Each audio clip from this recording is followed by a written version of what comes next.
안녕하십니까. 맨눈으로 세상의 흐름 읽어드리는 Y타임스 정세 분석의 추복일입니다. 이 시진핑 중국 국가주석하고 이 블라디미르 푸틴 러시아 대통령의 밀접한 관계가 이 중국의 외교의 유연성을 발휘하지 못하도록 하는 족쇄로 작용하고 있다. 이런 지적이 나왔습니다. 뉴욕타임스는 미국 시간으로 7일 중국이 그동안 일방적으로 러시아 편을 들었지만 최근 들어서 대화를 촉구하는 등 미묘한 변화가 감지되고 있긴 하지만 이 내막을 보면 이 중국 외교가 진퇴양난에 빠져 있는 것이다. 이렇게 보도를 한 겁니다. 그러면서 뉴욕타임스는 이 중국 외교가 이렇게 딜레마에 빠진 계기는 지난 2월 4일 베이징 동계올림픽 개막식에 참석했던 푸틴하고 시진핑 간의 정상회담으로부터 비롯됐다 그랬습니다. 그러면서 당시 시진핑과 푸틴은 이 북대서양조약기구 그러니까 나토의 확장을 중단하라 이런 내용의 공동 성명을 발표했는데 이는 이 러시아 측의 요구에 의한 것이었지만 이런 성명 발표로 중국이 국제사회에서 누구의 편을 들고 있는지를 명확하게 보여줬다라고 평가했습니다. 이와 관련해서 독일 마셜 펀드의 앤드루 스몰 선임연구원은 중국의 지지가 없더라도 러시아는 우크라이나를 침공했을 수 있지만 이 중러 정상의 공동 성명은 러시아가 우크라이나를 침공하는 데 대해서 정당성을 제공해 준 것이 분명하다. 이렇게 뉴욕타임스에 말했습니다. 뉴욕타임스는 이어서 중국 내부에서도 이 푸틴 대통령을 지지하는 시 주석의 입장이 분명하게 수용되고 있다라고도 했습니다. 실제로 중국에서는 지난 2월 24일 푸틴이 우크라이나 침공을 개시하면서 한 연설에 대해서 열광적인 응원을 보낸 바 있습니다. 여기에 대해서 뉴욕타임스는 중국의 인터넷 공간에서는 푸틴 대통령의 우크라이나 침공에 대한 찬사가 넘쳐난다라고 보도를 했습니다.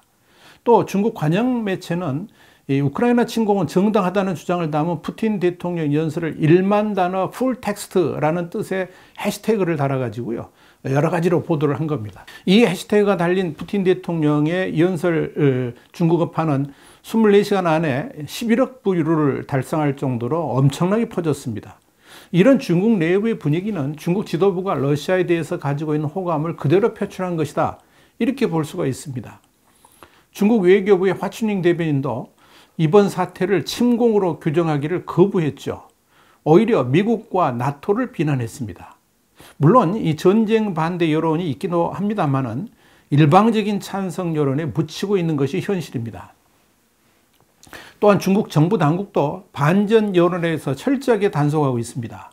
중국의 소셜미디어인 유챗에 한 중국인이 전쟁이 일어난 것에 환호한 사람은 모두 바보라 그러면서 국수주의를 비난하는 글을 올렸지만 얼마 있지 않아서 규정 위반이다 하는 이유 때문에 삭제가 됐습니다.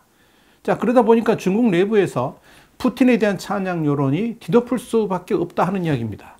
이런 분위기에 대해서 조지 W 부시 및 버락 오바마 행정부에서 백악관 국가안보위 그러니까 NSC 중국 담당 국장을 지냈던 폴 헬리는 시진핑 주석과 푸틴 대통령과의 관계를 생각한다면 현재 중국 내부에서 이 러시아와 가까이 하면 안 된다고 주장하는 것은 사실상 최고 지도자인 시진핑을 비판한 것과 마찬가지다. 그렇게 뉴욕타임스에 지적을 했습니다. 한마디로 3년임을 앞둔 시진핑 주석이 푸틴 대통령의 주장에 동조한 상황에서 중국 당국이 이에 어긋나는 정책을 취하는 것은 불가능하다 하는 것이 뉴욕타임스의 해석입니다. 그러니까 당연히 중국의 고위 당국자들이라든지 외교 관계자들이 이 우크라이나 사태하고 관련해 가지고 일방적으로 러시아 편을 들 수밖에 없다라고 뉴욕타임스는 본 겁니다. 상황이 이렇다 보니까 중국은 외교를 통해서 우크라이나 침공을 막자는 미국 정부 협조 요청도 거부를 했죠. 오히려 시진핑 주석은 제재로 어려움에 부닥친 러시아를 경제적으로 지원하라 이런 지시도 내렸었죠. 왕이 중국 외교부장도 7일 국제정세가 아무리 악화되더라도 중국과 러시아는 전략적 능력을 유지하고 신시대 전략적 협력 동반자 관계를 부단히 전진시킬 것이라고 말했습니다. 이 중러 협력은 양국 인민에게 이익과 행복을 가져다 줄 뿐 아니라 세계의 평화와 안정 발전에 도움이 된다. 그렇게 말을 하면서 앞에서 말씀드렸던 내용을 이야기한 겁니다. 자, 이렇게 계속 러시아 편에 서면서 이 러시아하고의 협력을 추구하는 이유는 초강대국인 미국의 전력 분산 때문일 것입니다. 그러니까 유럽과 동아시아에서 중국과 러시아를 동시에 상대로 두 개의 전쟁을 치러야 하는 위험 부담을 안겨주겠다 하는 그런 뜻이죠. 그러나 일방적으로 러시아를 지원하는 것에 대한 부담감도 중국 내부에서는 거론되고 있는 것으로 보입니다. 이렇게 분위기가 미묘하게 흐르는 이유는 우크라이나가 예상보다 잘 버텨내면서 러시아가 개전 2주일이 다 되도록 뚜렷한 성과를 못 내고 있기 때문에 그런 겁니다. 원래 생각대로 단시간 내에 이 러시아가 우크라이나를 정복하게 되면 중국 입장에서는 러시아하고의 우호 관계 강화는 물론이고 이 우크라이나로부터 획득할 수 있는 첨단 전투기 엔진 기술을 포함해 가지고 식량 수입까지 다양한 면에서 이 손쉽게 중국의 이익을 취할 수 있을 것으로 봤을 겁니다. 그런데 현실이 그렇게 돌아가지 않은 데다가 러시아가 국제적 왕따가 되면서 자칫 이 러시아하고 중국이 함께 무너질 수도 있다는 위기감이 서서히 고개를 들고 있다는 이야기입니다. 특히 러시아를 어설프게 지원을 해주다가는 중국 경제의 근간도 무너질 수 있다는 두려움도 작용하고 있습니다. 중국은 러시아하고는 비교가 안 될 정도로 글로벌 공급망에 훨씬 더 긴밀하게 얽혀 있기 때문에 이 국제결제망, 그러니까 스위프트가 만약에 막히게 된다 그러면 무역에 엄청난 타격을 입게 됩니다. 이런 측면에서 외교 전문지 포린 팔리시가 4일 크레이그 싱글턴 민주주의 수호재단 선임연구원의 기고를 통해서 시 주석 최악의 악몽이 우크라이나에서 일어나고 있다라고 주장을 했던 겁니다. 싱글턴 연구원은 이 글에서 시진핑 주석은 전투 경험으로 다져진 러시아군이 신속하게 우크라이나를 완패시키고 국제사회의 반응은 조용해질 것으로 기대를 했을 것이지만 그런 일들은 일어나지 않았다 그랬습니다. 그러면서 푸틴이 전장에서 겪은 많은 차질들은 대만을 무력으로 쉽게 빼들 수 있다는 중국 군사기획가들의 이 어떤 낙관주의도 무효화할 수 있다라고 지적을 했습니다. 이렇게 러시아가 중국의 생각대로 우크라이나를 확 휘어잡지 못하니까 중국 내부에서는 서서히 출구 찾기에 나서고 있다 하는 이야기입니다. 왕이 외교부 장은 7일 중국의 국회격인 전국인민대표대 제13기 전인대 5차 회의 중에서 열린 기자회견에서 이런 말을 했습니다. 러시아는 중국의 가장 중요한 전략적 동반자라고 하면서도 중국이 평화협상의 건설적인 역할을 맡을 용의가 있다. 이런 발언을 했습니다. 자, 왕이 부장이 이런 언급은 전날인 6일 우크라이나 드미로 쿨레바 외무부 장관이 중국이 이 전쟁을 멈추는 데 관심이 있다고 발언한 것에 대한 반응을 보인 것으로 추정됩니다. 그는 중국은 변화를 만들 수 있는 충분한 도구를 가지고 있으며 우리는 중국의 외교부가 이미 관여되어 있고 그들의 노력이 성공할 것이라고 생각한다라고 말을 한 바 있습니다. 앞서 쿨레바 외무장관은 지난 2일 중국 왕이 외교부장에게 러시아 침공을 중단하도록 중재를 요청한 바 있었습니다. 그 당시 왕이 부장은 확답을 피했습니다. 지금 중국의 딜레마는 쉽사리 러시아하고의 중재에 나서겠다고 말할 수도 없고 그렇다고 우크라이나 측의 중재 요구를 마냥 무시할 수도 없다는 데 있습니다.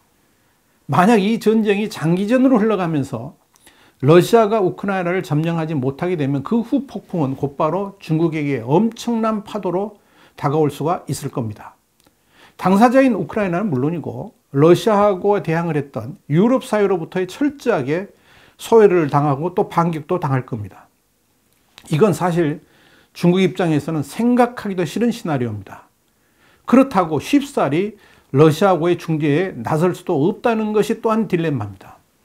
왜냐하면 이 러시아가 내놓는 휴전안 자체가 미국을 비롯한 서방 진영 그리고 우크라이나가 결단코 받아들이지 않을 것이기 때문에 그렇습니다. 여기에 전문가들은 중국이 현실적으로 중재자 역할을 맡을 수 있을지에 대해서 의문을 표하고 있습니다.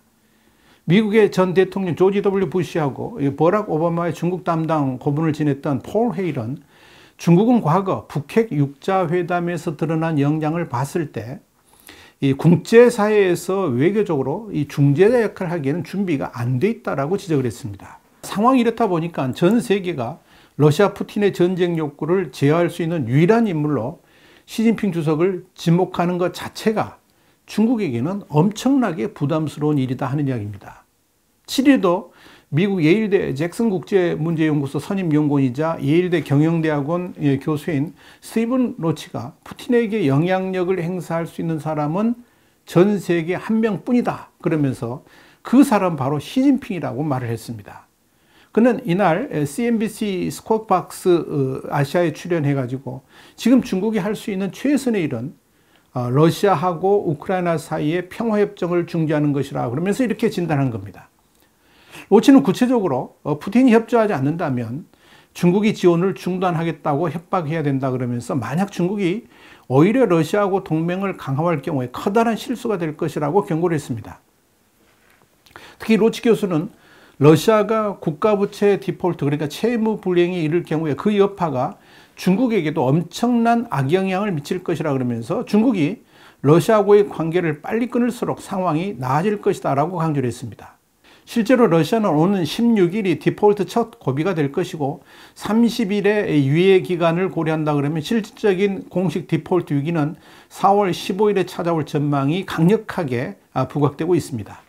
자, 상황이 이렇다 보니까 중국은 우크라이나 사태와 관련해 가지고 중재에 나서고 싶긴 하지만 그렇게 행동하기는 쉽지 않을 것으로 보입니다. 이미 시진핑 주석이 공개적으로 너무나도 많은 약속을 러시아에게 한 상황이기 때문에 이 빼도 박도 못하는 처지가 되었다 하는 이야기입니다.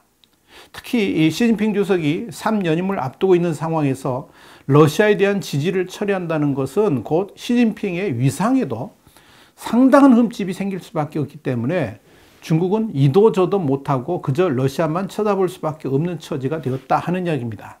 홍콩의 사우스차이나 모닝포스트도 중국 정부 고문인 스이농 인민대 교수의 말을 인용해 가지고 중국이 우크라이나 사태와 관련해서 노력하려고 해도 러시아는 들 것 같지 않다 그러면서 그렇기 때문에 이 중국이 더 적극적으로 나설 경우에 역효과를 낳을 수 있고 중국의 이미지도 해칠 수 있다라고 전했습니다. 스이농 교수는 이어서 중국의 입장이 바뀔 것 같지 않다 그러면서 이 중국에 대한 서방의 압력이 커진다 해도 결국은 중국의 역량이 제한적이기 때문이다 이렇게 말을 했습니다. 왕이웨이 인민대 국제관계학 교수도 중국이 할 수 있는 일이 많지 않다는 점을 고려하면 중국이 분쟁 초기 단계의 중재자로 직접 개입할 것 같지 않다라고 사우스차이나 모닝포스트에 전망을 했습니다. 다니엘 보우코프 러시아 국제관계위원회 연구원도 중국이 러시아하고의 거리를 둬서 얻을 수 있는 이득이 없어 보인다 그랬습니다. 그러면서 지금껏 중국은 모든 공식 입장에서 극도로 조심해 왔기 때문에 이 우크라이나를 둘러싼 긴장 고조는 중국에 직접적 영향이 없다 그랬습니다. 그러면서 아마도 중국은 계속해서 그렇게 할 것 같다라고 관측했습니다. 이렇게 중국은 지금 이 러시아 때문에 시진핑 주석의 운명이 달려있는 엄청난 딜레마에 처해 있다. 이렇게 보시면 되겠습니다. 와이타임 정세 분석이었습니다. 다음 시간에 다시 뵙겠습니다. 감사합니다.